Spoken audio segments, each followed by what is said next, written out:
Tell me a story of the wild.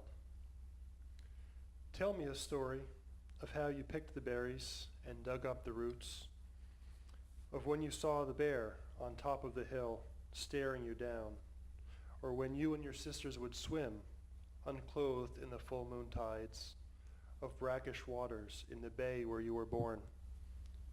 And tell me of waking up in a teepee, deep in the forest, to the smell of a small fire and the sound of gentle laughter, surrounded by all that you loved.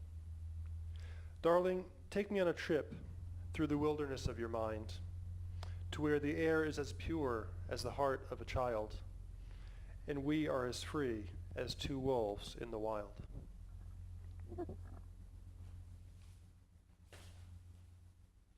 Under a slow spring rain.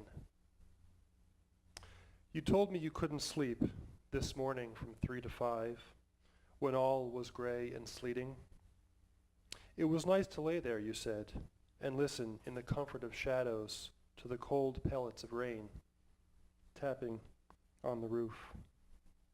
I could picture you there, supine, hazy-eyed, in a twist of sheets and pillows, wearing your clean sweat shirt, 3 sizes too large, and a stone blank stare.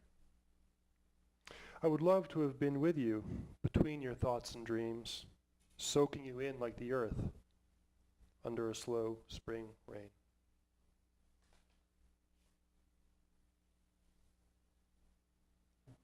Gone feral. It's been some years since he's left the office life, sold his reference texts, his printer doc, his 401k. He lives far from here now, in both time and space, on a diet rich in fish and kelp, and his calendar has turned into the moon. He's reconnecting with his ancestors, says he can feel them beating the drum of his heart, says he understands his dreams freely as comets fall, says he allows each moment to expand like fresh air into his lungs. He is abiding by a more primitive, more elemental way, for which he has been pining so long. And now, with no possessions of dogma or shame, he has learned to hunt with a singular focus, with an indigenous mind. If you wish to visit him, I can tell you where to look. It's a long trek through forest and bog, ending merely on a barren coast. If you arrive, spend a night on the ledges, overlooking the watery horizon. Have a small fire and enjoy the star-soaked sky.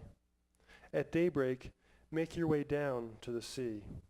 This will be your best chance to see him, wading through the sunrise, through seagrass and low tide, with only a spear and muddied knees. I will tell you this now, if you do find him, his eyes will be as green as the algae, his face wild as the sea, his smile bright as the sun.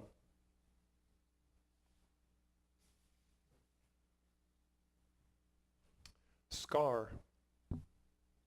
When you showed me your scar just below your belly button, you paused, then said you were wild back then in those formative years.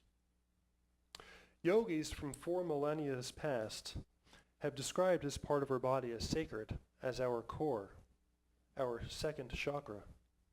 They say it is the center of our creativity, our destruction, sexuality, our center of raw emotion, desire, and fertility. It enables us to connect with others on levels deeper than the flesh. It rests as a bridge between our primal and our eternal selves. I wonder if you knew all this when you stole the razors.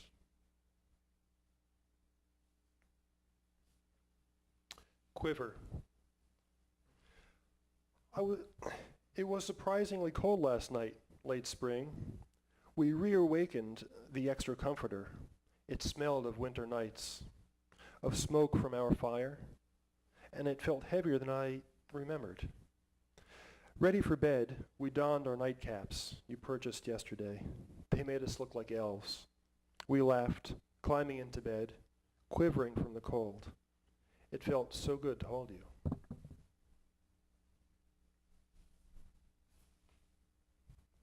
Deep yellow. Van Gogh's famous painting of a sunflower was drawn in a brilliant shade of yellow, a color fresh to the market of his day. Rare and highly sought after, this yellow was derived from a chromium found only in remote mines deep in the Siberian mountains. A drab gray landscape, devoid of trees, greenery, and most certainly a place entirely unknown to the sunflower.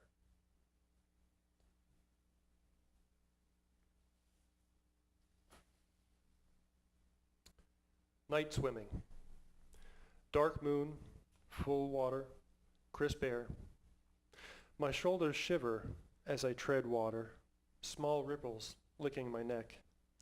The pond filled with our excitement, the marriage of water and sky. We float as eggs in a mother's womb, naked, becoming infantile. My testicles recede. Her chilled voice coos in the mix of cold and warm. We curl into a ball and become each a fetus, afloat on the surface, in the middle of everything, where shame cannot swim.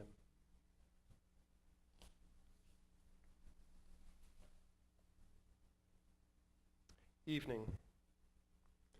Crickets call, we smile, dousing water, bathing, hidden pool, forest and forest.